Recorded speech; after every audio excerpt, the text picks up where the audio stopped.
dari presensi 7. Saya Kristina Tasa dari presensi 10. Saya Ina Aurelia dari presensi 20. Dan saya Zulfa Puspaningrum Santi dari presensi 35.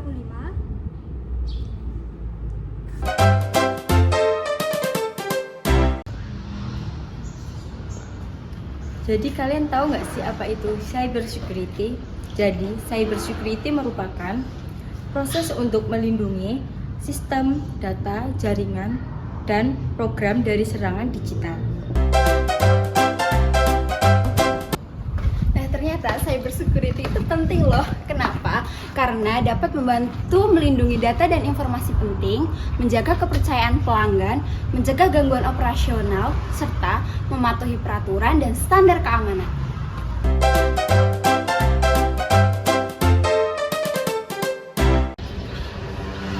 Nah, selanjutnya adalah jenis-jenis dari cyber security itu sendiri. Yang pertama adalah keamanan jaringan atau network security.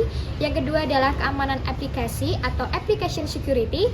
Yang ketiga adalah keamanan cloud atau cloud security. Yang keempat, keamanan informasi atau informational security. Dan yang terakhir adalah keamanan operasional atau operational security.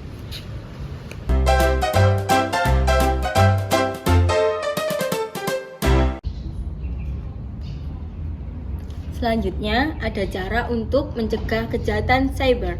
Yang pertama itu ada menggunakan antivirus untuk membersihkan perangkat dari ancaman siber. Yang kedua, memperbarui software.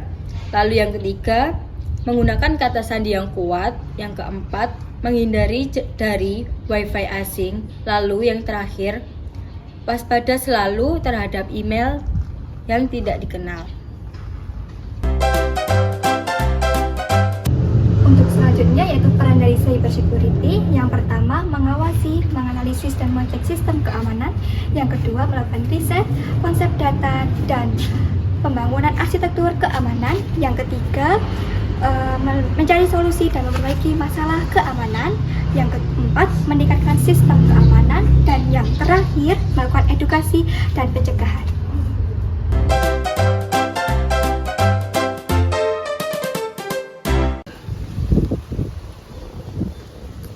Nah, kesimpulannya, cyber security itu merupakan elemen krusial untuk melindungi data, sistem, dan jaringan dari ancaman digital. Dengan menerapkan langkah-langkah keamanan yang tepat, seperti menggunakan antivirus, memperbarui perangkat lunak, dan menjaga kata sandi yang kuat, organisasi maupun individu dapat mencegah serangan siber, menjaga kelancaran operasional, mematuhi regulasi, dan mempertahankan kepercayaan pengguna. Peran aktif dalam meningkatkan keamanan dan edukasi juga penting untuk mengurangi risiko ancaman di masa depan.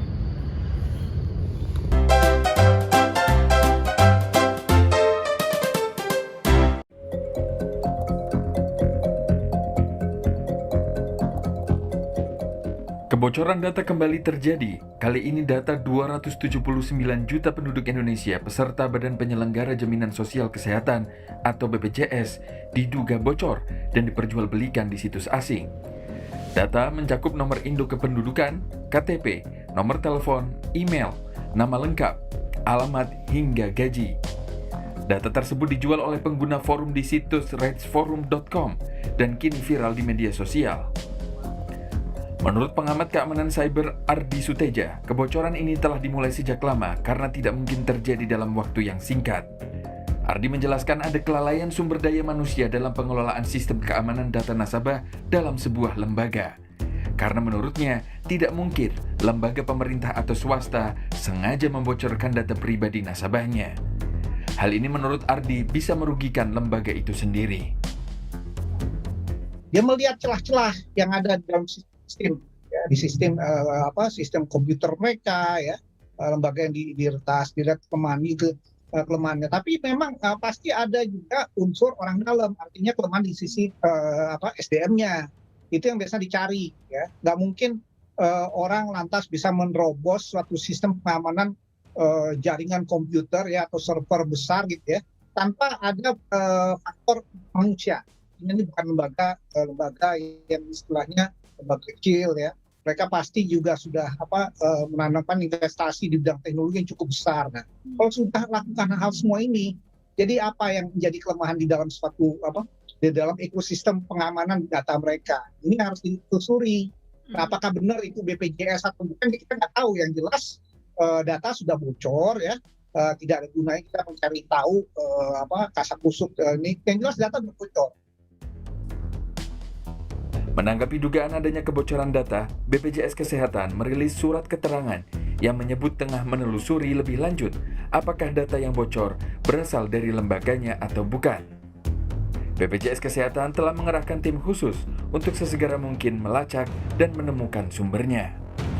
Menanggapi kebocoran data penduduk Indonesia yang diduga dari situs BPJS Kesehatan, Dedi Permadi selaku staf khusus Menkominfo menjawab melalui pesan singkat mengatakan masih sangat dini, sedang diselidiki. Kami belum bisa komentar lebih banyak. Kebocoran data bukan kali pertama terjadi. Pada Mei 2020 lalu, ada lebih dari 2,3 juta data penduduk Indonesia yang dijual bebas di forum media sosial. Data warga di server KPU ini diduga diretas. Data tersebut diketahui berkaitan dengan data pemilih pada pemilu pada tahun 2014 lalu. Tim Liputan Kompas TV.